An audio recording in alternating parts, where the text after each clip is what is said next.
My name is Lalita Ramdas.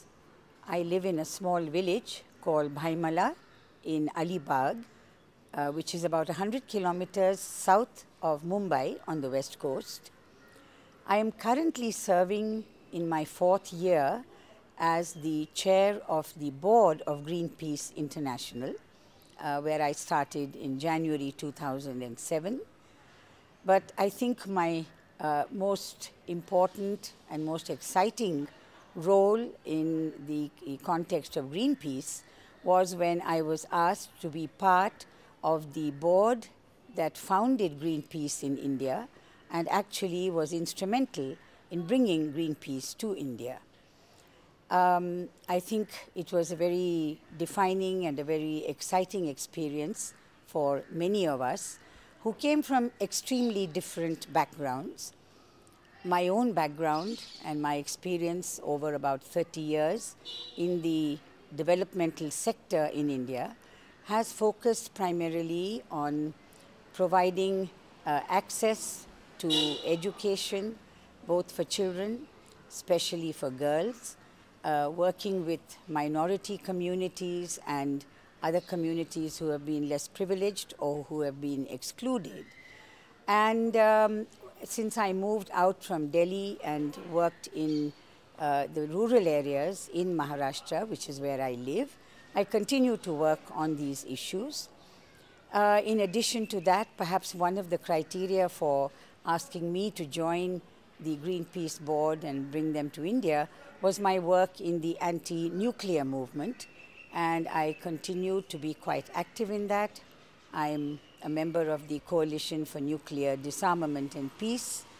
My work also has involved a lot of people-to-people and peace-building issues between India and Pakistan over the last 2 decades, where I have worked a lot with students. I've worked a lot with the Pakistan-India People's Forum for Peace and Democracy.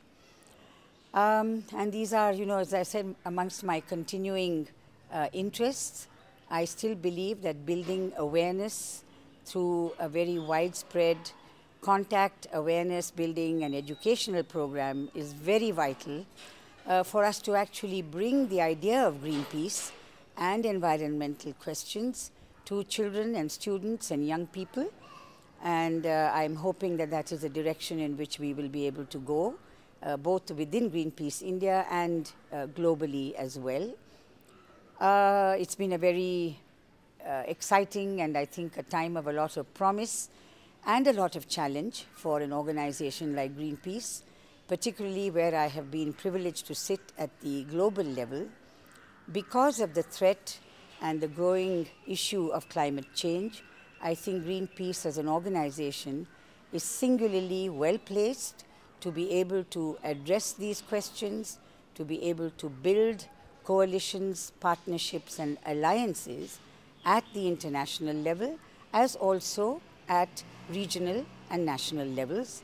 And we hope that together we will be able to reach out to many communities, be they indigenous people, fisher folks living along the coastal areas in different parts of the world, and particularly for women who have been the nurturers and who are the caregivers, who take their sustenance from the earth and who will be the first to be affected when the impact of climate change is felt. And once we are able to really mobilize these kinds of alliances and partnerships, I have no doubt that there is much that we can do together to change the way things are at the moment.